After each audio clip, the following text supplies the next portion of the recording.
रहें और टैक्सेशन की प्रक्रिया वो कम हो और आम लोग और जो आम उपभोक्ता है उसको कम मिले। 2022-23 में हमने कस्टम ड्यूटी के जो दरें थी उसको कम किया है और हम एक विस्तृत यहाँ जो हमने जो है बदलाव किया, अगले 6 महीने के लिए हम और इसे लागू करना चाहेंगे और इसको हम तार्किक बनाना चाहते हैं ताकि कारोबार की सुगमता बढ़े और ड्यूटी की जो की संख्या है वो कम हो। और हम सेक्टर से जुड़ी हुई आपको अब ड्यूटी की जानकारी देते हैं। मेडिसिन और मेडिकल जो उपकरण होते हैं उसको लेकर के कैंसर पेशेंट्स को राहत देने के लिए हम प्रस्ताव देते हैं कि 3 और जो दवाएं हैं उसको पूरी तरह से राहत देते हैं, कस्टम ड्यूटी से बाहर करते हैं उससे। कैंसर पीड़ितों के लिए 3 और दवाओं को हम कस्टम ड्यूटी से बाहर करते हैं। और इसके अलावा हम एक और प्रस्ताव देना चाहते हैं बीसीडी में एक्सरे ट्यूब पर और फ्लैट पैनल जो डिटेक्टर होते हैं जिसका इस्तेमाल मेडिकल एक्सरे मशीन में किया जाता है, उसको फेस मैन्युफैक्चरिंग प्रोग्राम में हम लाना चाहते हैं ताकि वो हमारी जो घरेलू हमारा जो बनाने की क्षमता है उसके जरिए हो सके। मोबाइल फोन और उससे रिलेटेड जो उपकरण है, हमारा जो घरेलू उत्पादन है वो 3 गुना बढ़ा है और हमारा निर्यात जो है लगभग 100 गुना बढ़ा है पिछले कुछ 6 सालों में। तो भारत की जो मोबाइल इंडस्ट्री है वो बहुत मजबूत हो चुकी है और हमारे जो उपभोक्ता हैं उनके हित में हम एक प्रस्ताव देना चाहते हैं कि बीसीडी जो है वो मोबाइल फोन में पीसीबीए इन सब पे हम कम करना चाहते हैं, कस्टम ड्यूटी को हम कम करना चाहते हैं। क्रिटिकल मिनरल्स, अगर अहम खनिजों की बात की जाए जैसे तो लिथियम, तांबा, कोबाल्ट और जो रेयर अर्थ मिनरल्स होते हैं ये बहुत जरूरी होते हैं आर्थिक हमारे अणु ऊर्जा के लिए और इसके अलावा स्पेस टेलीकम्युनिकेशंस के लिए बहुत इनकी जरूरत होती है। तो हम यहाँ पर इनके ऊपर जो कस्टम ड्यूटी लगती है 25 उत्पादों को, 25 जो अहम मिनरल हैं, अहम खनिज हैं, उनको इससे बाहर करते हैं।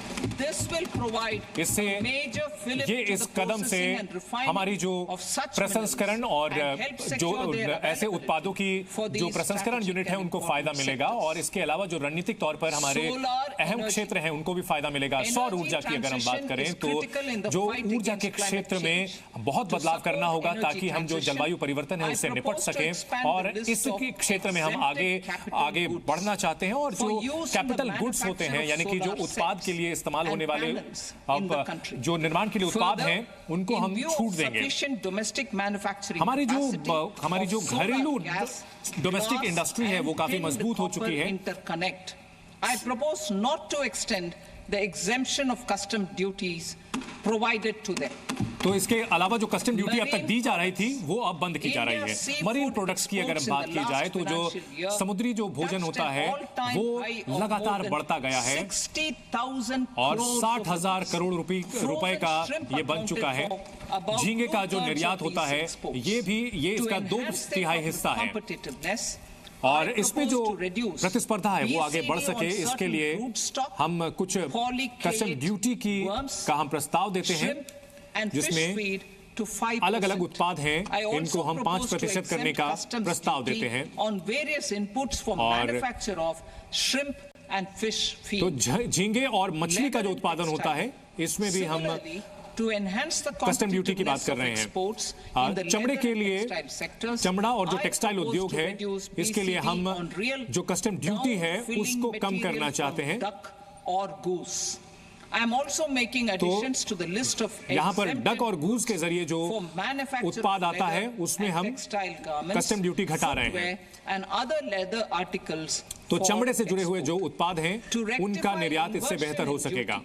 I propose to reduce BCD. हम चाहते हैं कि कस्टम ड्यूटी को कम करना चाहते हैं मिथिलीन, डाइफिनाइल, डाइआइसोसाइनेट और MDI के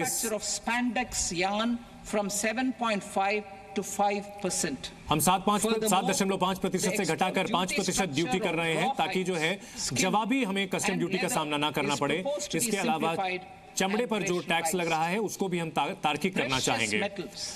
जो बेशकीमती धातु होते हैं, जो धातु और जो उसके अलावा सोने और दूसरी धातु की सोने और चांदी के जो उत्पाद हैं उस पर कस्टम ड्यूटी 6% होगा और प्लेटिनम पर 6.4% होगा। इसके अलावा जो अन्य धातु हैं, इस्पात और तांबे की अगर बात की जाए तो ये बहुत ही अहम ये है। उन पर जो कस्टम ड्यूटी है उसको हम फेरो निकल और ब्लिस्टर कॉपर जो कि उनका कच्चा माल है उस पर कम करना चाहते हैं। फेरस स्क्रैप पर हम पूरी तरह से कस्टम ड्यूटी खत्म कर रहे हैं और कॉपर के स्क्रैप पर 2.5% की कस्टम ड्यूटी होगी। इलेक्ट्रॉनिक्स की अगर बात की जाए तो हमारी जो घरेलू इलेक्ट्रॉनिक्स की इंडस्ट्री है, हम चाहते हैं कि इस पर जो कस्टम ड्यूटी है उसको हटाया जाए। इसमें कुछ शर्तें हैं, ऑक्सीजन फ्री कॉपर होना चाहिए, इसके अलावा और भी कुछ शर्तें होंगी।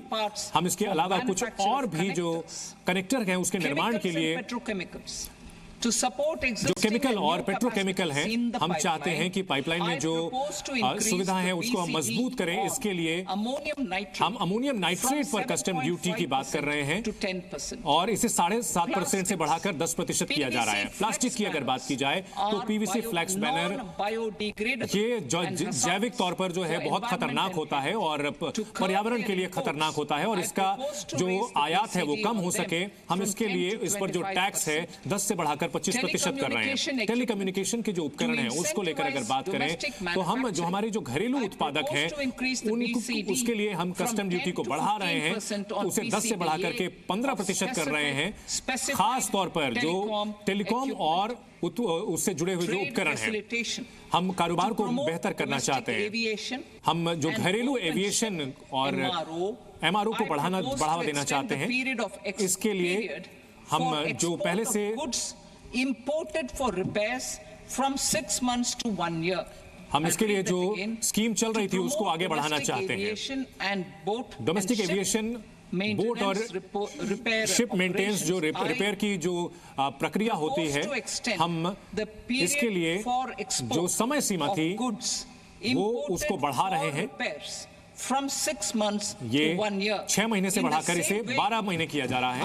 ठीक इसी तरह से हम for re-import of goods for repairs under warranty, इसमें जो वारंटी के तहत जो रिपेयर किया जाता है उसका री इंपोर्ट करने के लिए जो सीमा है उसको बढ़ा रहे हैं। अब डायरेक्ट टैक्सेस की अगर बात करें, हम जो टैक्स की जो का जो टैक्स पेयर के जो सेवाएं हैं उसको हम सरल करना चाहते हैं और हम चाहते हैं कि किसी भी तरह की समस्याएं ना हो। इसके साथ साथ सरकार की जो कमाई है वो बढ़ती रहे।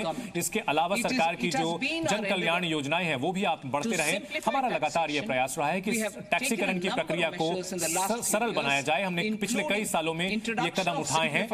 इसमें हमने सिंप्लीफाइड सरलीकृत टैक्स रिजिम भी शुरू की है जिसमें कि एग्जेम्प्लिफिकेशन और डिडक्शंस नहीं होंगे और इसकी सराहना की है टैक्स पेयर्स ने। 58% कॉर्पोरेट टैक्स जो है वो सरलीकृत टैक्स रिजिम के जरिए 2022-23 में आया है। ठीक इसी तरह से अगर जो डेटा उपलब्ध है अभी तक, अगर पिछले वित्तीय वर्ष की बात की जाए तो 2/3 से ज्यादा लोगों ने नई पर्सनल इनकम टैक्स रिजीम को स्वीकार किया है। 2/3 लोगों ने। और जो टैक्स का कानून है उसका हमने अच्छी तरीके से उस पर विचार किया है। 1961 का जो कानून है उसको हम चाहते हैं कि सरलीकृत हो और आसानी से समझने वाला हो और इसका जो मकसद है वो ये है कि इसमें जो विवाद खत्म होगा और इससे जो टैक्स पेयर है, टैक्स दाता है, उनको भी फायदा मिलेगा। और हमारी ओर से इसको लेकर जो 6 महीने में इसे और सरल करने की प्रक्रिया है। बिल में हमने टैक्स रिजिम को सरल करने की कोशिश की है। जो टीडीएस का रेट स्ट्रक्चर है, चैरिटी है, रीअसेसमेंट की जो प्रक्रिया है उसको भी हम सरल करना चाहते हैं। कैपिटल गेन टैक्स की प्रक्रिया को भी सरल करना चाहते हैं। चैरिटीज और टीडीएस की जो सरलीकरण की प्रक्रिया है, 2 टैक्स छूट की जो अभी सुविधा मिलती है, for charities are proposed to be merged. अब इन दोनों रिजीम्स को मिला दिया जाएगा जो चैरिटी के लिए। 5% TDS rate on many payments. कई पेमेंट्स पर अभी जो 5% लगता है उसको 2% TDS में मिला दिया जाएगा और TDS 20% जो TDS है उसमें भी मिला दिया जाएगा। UTI is being withdrawn. TDS rate जो कि ई कॉमर्स ऑपरेटर पर लगता है उसको कम किया जा रहा है, 1 से घटाकर उसे 0.1% कर रहे हैं। इसके अलावा TCS की का जो कर्ज की प्रक्रिया है